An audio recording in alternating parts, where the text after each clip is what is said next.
اس دعا کا اصل مقصد کیا ہے؟ پرسنل رسپانسبلٹی، مجھے ذاتی اپنی خود کی ذمہ داری لینی ہے۔ جب میں غلطی کرتا ہوں تو شیطان آ کے کہتا ہے ان کو تو دیکھو انہوں نے کیا کیا تھا، اور یہ دیکھو اللہ نے کتنی زیادہ پکڑ کر دی، اتنی تھوڑی بڑی میں نے کوئی غلطی کی تھی۔ ایسا کوئی خیال اس انسان نے اپنے دل میں لانے نہیں دیا علیہ السلام۔ وہ کہتے ہیں لا الہ الا انت، کوئی الہ آپ کے سوا ہونے کا کوئی امکان ہے ہی نہیں، آپ ہی ہیں، آپ ہیں صرف الہ۔ انسان اپنی تاریکیوں میں جا کر، سمندر کی تاریکی ہے، رات کی تاریکی ہے، پھر مچھلی کی تاریکی ہے، اس سے زیادہ آئسولیشن کیا ہو سکتی ہے؟ آپ اندازہ کریں کہ اس کی کیا اہمیت ہو سکتی ہے۔ لوگ تاریخ میں کیا چیزیں ریکارڈ کرتے ہیں، لوگ ریکارڈ کرتے ہیں کہ فلانے جنرل نے کیا سپیچ دی تھی، ان کی آڈینسز ہوتی ہیں۔ یہاں اس انسان کی کیا آڈینس ہے، کس سے بات کر رہا ہے وہ؟ اور اللہ تعالیٰ نے وہ بات اتنی پیاری ہے اللہ کو اور اتنی اہم ہے انسانیت کے لیے کہ اس نے اس بات کو وہاں سے نکال کر، جو کسی مورخ کے پاس نہیں ہے، کسی اور انسان کے سننے کو تک نہیں ملی وہ بات سوائے اس کے دل کے اور اس کے رب کے، اور یہ اللہ تعالیٰ نے ہمیں دے دی لا الہ الا انت۔ پھر کہا سبحانک،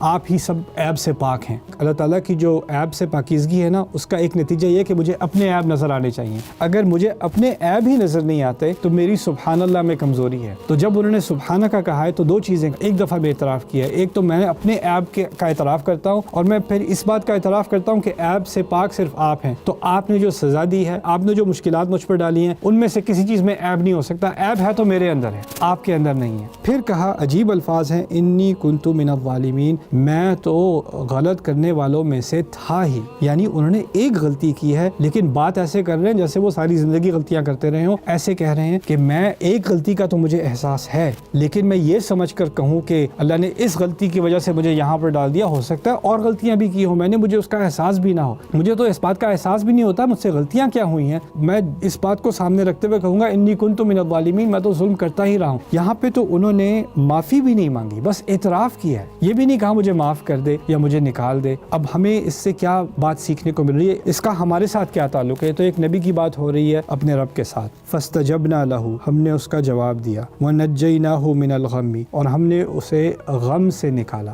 یعنی اللہ تعالیٰ نے یہ نہیں کہا کہ اس کو مچھلی کے پیٹ سے نکالا، سمندر کی مصیبت سے نکالا، غم سے نکالا انہیں۔ اصل جو ان کے ساتھ حادثہ ہے، اصل جو ٹریجڈی ہے وہ ان کے دل کی ٹریجڈی ہے کہ میں نے اپنے رب کو خفا کیا ہے۔ اور پھر سب سے خوبصورت الفاظ وَكَذَلِكَ نُنْجِي الْمُؤْمِنِينَ، اور اسی طرح ہم مومنوں کو بچاتے ہیں۔ یعنی اس دعا کا تعلق صرف یونس علیہ السلام کے ساتھ نہیں ہے، اس ساری کا مقصد کیا تھا کہ تم اور میں اپنے آپ کو اندھیروں میں پاؤ گے، اور وہ اس سچویشن میں پہنچے کیسے؟ میری اپنی غلطی کی وجہ سے۔ اور ہو سکتا ہے وہ غلطی ایسی ہے جس کو میں سمجھ سکتا ہوں یہ میری غلطی تھی، اور ایسا بھی ہو سکتا ہے کہ کوئی غلطیاں ہوں جن کو میں جانتا بھی نہ ہوں، ان کی وجہ سے ہو سکتا ہے میں اپنے آپ کو ایک مصیبت میں پاؤں۔ تو اگر میں ایسی سچویشن میں ہوں، اس کو سامنے رکھتے ہوئے لا الہ الا انت سبحانک انی کنت من الظالمین